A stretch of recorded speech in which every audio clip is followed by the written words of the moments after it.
Muito bem, se você está assistindo essa aula é porque você gostou da aula de ontem. Muito legal. Na aula de hoje nós vamos falar sobre lógica no direcionamento das informações no nosso dashboard. E eu trouxe aqui algumas dicas e alguns exemplos para compartilhar com vocês. Depois da vinheta eu vou contar melhor sobre como funcionam esses detalhes aí. Vamos lá.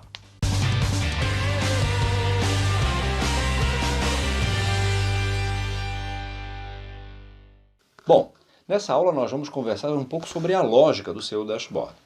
E o primeiro assunto que eu quero trazer para você é sobre qual informação nós vamos tratar primeiro no nosso dashboard. Por quê?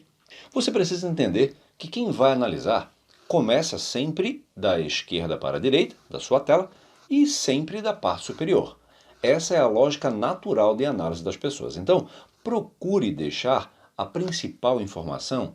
E quando eu digo a principal informação, não é a informação mais relevante, mas sim a informação macro do nosso negócio, né? Normalmente, eu procuro deixar nesse canto esquerdo a informação que vai abrir os meus dados. Eu vou dar um exemplo. Imaginem um dashboard financeiro. Em um dashboard financeiro, receita e despesa, né, lucro, essas informações elas normalmente ficam primeiro, porque são delas que as informações irão se abrir. Eu vou dar um exemplo. Em um dashboard financeiro, eu coloco lá no canto esquerdo superior, receita e despesa. Bom, a pessoa já sabe qual é o número, né? Qual é a receita, qual é a despesa. Ok, e dessa receita e dessa despesa, eu quero agora fazer uma abertura, por exemplo.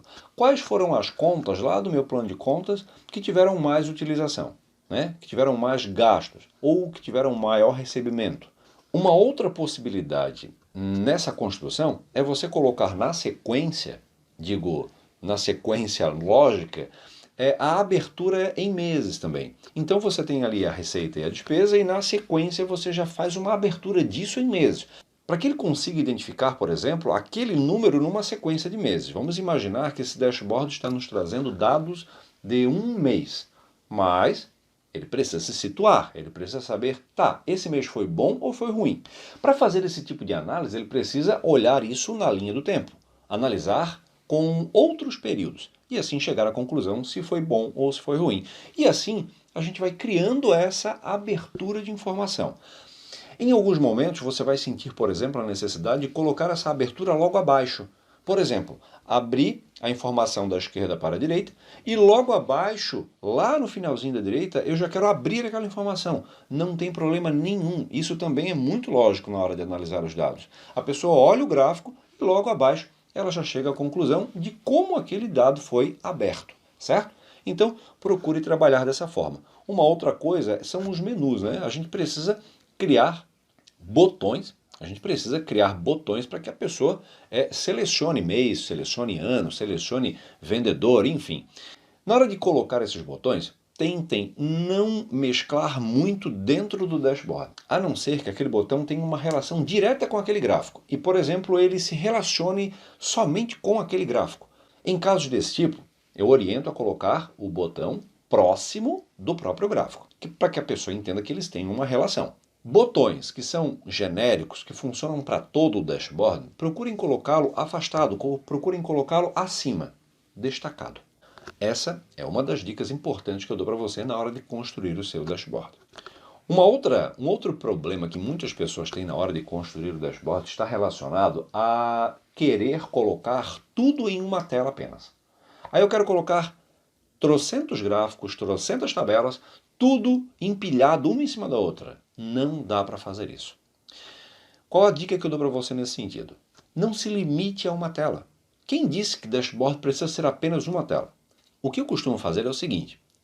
Tem uma tela principal? Claro que eu tenho uma tela principal. Essa tela vai trazer as minhas informações macros. Porém, eu gosto que, ao clicar em determinado gráfico, em determinado item, ele seja direcionado para maiores detalhes sobre aquela informação. Então trabalhe com outra guia, coloque lá detalhes sobre aquelas informações e procure usar hiperlinks, né, para que a pessoa não tenha que clicar em guias. Não, direcione-a para aquela guia. Nós temos aqui no canal uma aula sobre 9 dicas para melhorar o design de planilhas. Você não pode deixar de assistir essa aula antes de criar o seu dashboard. Isso é muito importante, verdade. Voltando ao nosso tema, eu tenho muito essa prática de colocar, por exemplo, um indicador. Aquele indicador ele vai chamar a atenção para algum ponto, por exemplo, vou colocar lá um KPI a respeito de resultado financeiro. Aí vai ter um resultado lá dizendo se foi bom ou se foi ruim. E aí o cara vai tipo, pô, eu quero saber detalhes sobre isso aqui. O que o cara vai fazer? Vai clicar nesse botão. Nem que eu coloque lá detalhes, coloque lá mais, enfim. Você vai precisar colocar alguma coisa para chamar a atenção dele, para ele saber que ao clicar nesse botão, ele será direcionado para maiores informações. Tá? E nessa tela, realmente detalhe. Abra por mês, abra por ano, faça aberturas por tipos, crie formas de ele analisar esses dados. Ok? E a última dica dessa aula está justamente relacionada a tudo que a gente conversou, que é o seguinte. Quando a gente vai criar um dashboard, em alguns momentos a gente cria isso para outras empresas. Se você é um consultor, você está criando para outra empresa. Então, não deixe em momento algum de validar esses dados com frequência. O que eu estou falando, com certeza, são situações que eu já vivi. Né? Então, na hora de construir o dashboard, analise, né? Coloque ali o seu ponto de vista, com certeza, a sua experiência, mas não deixe de validar essa informação com o usuário final. O usuário final é o seu cliente, o usuário final é o seu gerente, é o seu coordenador, enfim, seja ele quem for, valide. Porque o que pode acontecer é você criar algo com base na sua experiência, na sua necessidade, no seu ponto de vista, chega no seu cliente, no seu gerente, não tem nada a ver, ele nem gostou daquilo ali. Aí imagina, é todo o tempo perdido. Então, quando você constrói pedindo essa orientação, você garante que está criando algo adequado ao seu cliente. Porque nós não podemos esquecer em momento algum. Se você está criando algo para uma outra pessoa, é essa pessoa que tem que concordar ou não com o que foi colocado. Certo? Quando nós criamos um dashboard para nós mesmos, é fácil. Nós sabemos o que queremos, colocamos ali e pronto. Mas na grande maioria das vezes a gente constrói com uma terceira pessoa. E a gente precisa entender como essa terceira pessoa analisa os dados. Como essa terceira pessoa quer acompanhar o desempenho da sua empresa. Então tome muito cuidado nesse sentido para não perder tempo. Essa é a verdade. Como nós fizemos na aula anterior, o que eu vou fazer agora é disponibilizar um outro dashboard, mostrá-lo aqui para você, para que você consiga ter novas ideias. Essa é a verdade, certo? A nossa aula se encerra por aqui hoje, e lembrando que na aula de amanhã nós vamos ter uma outra dica, e essa dica será sobre KPIs, a importância de ter KPIs no seu dashboard, ok? Nos encontramos na aula de amanhã.